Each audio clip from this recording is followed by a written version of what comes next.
부진 학생들에 대한 선생님들의 지원 역량을 강화하는 고민 말고 톡해요.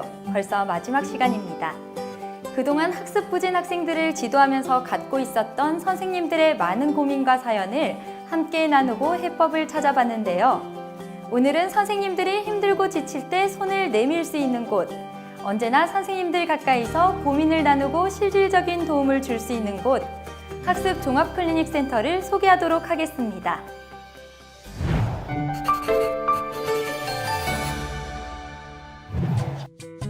단 한 명의 학습 부진 학생도 놓치지 않기 위해 선생님들은 오늘도 현장에서 헌신적으로 지도하고 계신데요. 하지만 학교와 교사의 역량만으로 해결하기 어려운 문제들을 지닌 학생들이 있기 마련입니다. 이러한 학생들을 대상으로 학교 안팎에서 체계적으로 지원할 수 있는 시스템을 마련하고자 설치한 것이 바로 학습 종합 클리닉 센터인데요. 학습 부진 학생들을 전문적으로 지도할 수 있는 인력을 구축해 찾아가는 서비스를 제공하는 학습 종합 클리닉 센터. 어떤 기능들을 갖췄고 어떻게 활용하면 좋을지 확인해 보도록 하겠습니다. 학습 종합 클리닉 센터의 첫 번째 기능, 바로 119 서비스입니다. 도움을 요청하면 바로 출동하는 긴급 구조 서비스와 같이 학교 현장으로 직접 달려간다는 의미를 담고 있는데요. 학생이 학습에서의 문제를 비롯해 과잉 행동이나 우울, 불안과 같은 복합적인 문제를 안고 있을 때 학교나 선생님의 힘으로 지도하기 어렵다면 학습 종합 클리닉 센터에 도움을 요청하면 되는데요. 관련 내용을 상담해 주는 것은 물론 학교에 지원 요청이 있을 경우 직접 학교로 찾아가는 서비스를 실시하고 있습니다. 여기에서 잠깐 학습 종합 클리닉 센터의 지원을 받기 위해서는 어떤 과정을 거쳐야 하는지 알아볼까요? 우선 선생님이 학생과 학부모의 동의를 거쳐 전화나 이메일로 서비스 이용 신청을 하시면 됩니다. 이후 각 지역별 센터에서는 방문 일정 계획을 수립하고 학생의 문제를 선별하고 진단할 수 있는 도구를 선정합니다. 대상 학생을 만나 학생의 특성을 파악할 수 있는 검사를 실시하고 결과를 분석하게 되는데요. 검사 결과는 선생님과 학생, 학부모 모두에게 안내가 됩니다. 이후 맞춤형 프로그램 지원이나 바우처를 통한 치료비 제공 또는 외부기관 연계 등 구체적인 지원 방법에 대해 협의를 하게 됩니다. 이러한 과정을 거쳐 도움이 필요한 서비스 대상자로 선정되면 문제 해결을 위한 다양한 서비스를 제공받게 되는데요. 지원 대상으로 선정되지 못했다 해도 검사 결과를 활용한 학생 지도 정보를 제공합니다. 학습 종합 클리닉 센터의 두 번째 기능은 심리검사 실시 지원입니다. 학교 현장에서는 학생에 대한 전문적인 분석을 통해 맞춤형 지원을 펼치고자 심리검사를 실시하려고 하지만 여러 가지 어려움에 부딪히게 되는데요. 학습 종합 클리닉 센터에서는 이러한 현장의 애로사항을 반영해 학습 부진 학생에 대한 심리검사와 결과 해석을 통해 학생의 교수 학습 방법에 도움을 줄 수 있도록 심리검사 실시 지원 서비스를 시행하고 있습니다. 학습 종합 클리닉 센터의 세 번째 기능은 센터의 핵심 기능이라 할 수 있는 학습 코칭 및 학습 치료입니다. 학습 종합 클리닉 센터에서는 대상 학생의 문제를 해결하기 위한 가장 적합한 학습 코칭 프로그램을 제공하게 되는데요. 이때 학습 코치가 얼마나 학생에 대한 이해가 깊은지, 개별 학생에 대한 맞춤형 프로그램을 어떻게 설계하는지에 따라 결과는 큰 차이를 보이게 됩니다. 이번에는 학습 종합 클리닉 센터 현장으로 가볼 텐데요. 학생들에게 최적의 맞춤형 프로그램을 적용하기 위해 뜨거운 학부열을 뽐내고 있는 학습 코치분들을 함께 만나보시죠.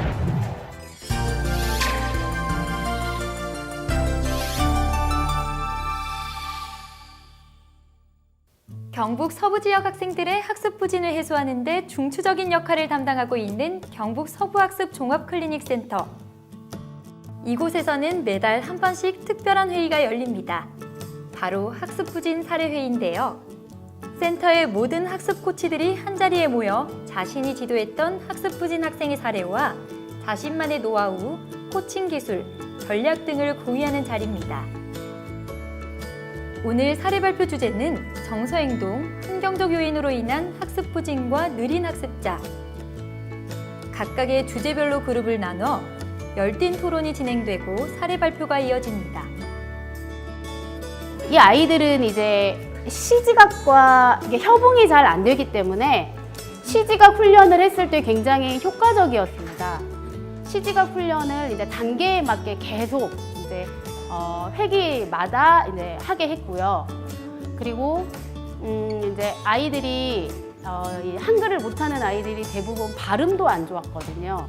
받침 없는 글자를 읽어보고 그 단어들을 조금 유창하게 읽어야 되기 때문에 말놀이 시, 유아시, 그리고 우리 시중에 받침 없는 동화책도 있거든요. 근데 이런 것들을 아주 짧은 글을 아이가 유창하게 읽을 수 있도록 이렇게 훈련을 했고요. 학습 부진 학생에게 최고의 학습 서비스를 제공하기 위해 서로의 지식을 공유하고 나누는 학습 코칭단. 아이들을 향한 학습 코치들의 뜨거운 열정이 느껴집니다. 정수행동 문제로 인한 학습 부진 아마 현장에서 많이 겪는 걸 거예요. 저도 올해 이제 그런 아이들이 또 많았고 우리 이제 모둠에서도 그런 아이들이 많았는데 거짓말을 많이 하는 아이 전에 이제 제가 한번 교수님한테 문의를 한 적이 있는데 그때 교수님 솔루션이 그냥 들어주라고 저는 그렇게 알고 있었거든요. 그거를 그냥 그 앞에서 차단을 하거나 하면 좋은 효과를 못 본다 그래서 일정 부분 들어준다. 학습 코칭단은 학생들을 지도하면서 궁금한 점이나 부족함을 느끼는 부분이 있을 경우 전문가를 통해 지식을 채워나가는데요. 이를 위해 경북 서부학습 종합클리닉센터는 슈퍼비전이나 역량 강화 연수 등의 프로그램을 통해 해당 분야 전문가를 초청해 강연을 진행하고 관련 내용을 토대로 사례 분석과 토론을 함으로써 학습 코칭단의 전문성을 높이고 있습니다. 이러한 노력의 결과 학습 코치는 다양한 프로그램을 학생 개인에 맞춰서 변형하거나 새로운 프로그램과 접목시키면서 학생 개개인을 위한 맞춤형 수업을 설계해서 지도하고 있습니다. 지금은 졸업해서 중학생인데 3년 동안 했던 아이인데 이 아이는 인지가 처음에 조금 부족한 아이였지만 느린 학습자로 제가 3년을 지켜보니까 조금 좋아진 케이스로 이 아이는 사실은 한계가 있는 아이라서 공부를 막 한다거나 이렇게는 되지 않았고요. 저희가 이제 작년에 배웠던 방법으로 얘한테 이제 난화라는 걸 적용을 했습니다. 근데 난화는 아이의 이제 마음을 좀 풀 수 있도록 여러 가지 활동을 하는 건데 낙서식으로 먼저 이렇게 하다가 그거를 코팅지에 여러 가지 색실을 이용해서 예쁘게 꾸미고 거기에 이제 도형을 찾고 또 그 도형을 가지고 이제 이야기를 만드는 과정이었는데 이 아이가 이 부분에서 엄청나게 뛰어난 이제 내용들을 아주 재밌게 이야기를 많이 했습니다. 근데 사실은 이 아이의 한계에는 이 정도로는 안 됐는데 얘는 그런 정도로 시짓기라든지 글짓기 이런 쪽에 좀 가능성이 있어서 조금 그런 정도로 발전이 됐는 것 같습니다. 담임 선생님이나 교우 관계가 원만하지 못한 2명의 여학생을 코칭하게 되었습니다. 1학기 이어서 2학기에도 연계를 하게 되어서 1년 동안 제가 얘들을 지도하게 되었는데요. 저는 1학기 때에는 얘들을 좀 더 정서적인 측면에 중점을 두고 동기 향상 프로그램으로 얘들이 좀 더 내재적인 학습 동기를 가지고 좀 더 이렇게 학교 생활을 원만하게 할 수 있는데 초점을 두었습니다. 그래서 이제 좀 더 이제 자존감을 향상할 수 있는 그런 프로그램들. 그래서 제가 주로 많이 이용했던 거는 이제 자성예언 활동지를 이용하거나 아니면 이제 나의 소중한 이름이라 해서 나의 이름, 나의 그 다음에 어떤 그런 의미들, 또 긍정적인 언어로 나를 좀 표현해보는 활동들. 그래서 기타 그러한 활동을 통해서 자존감을 높이는 활동과 또 성취감을 줄 수 있는 활동들을 통해서 얘들이 좀 더 이제 자아 효능감을 높일 수 있는 그러한 활동들에 중점을 두었었습니다.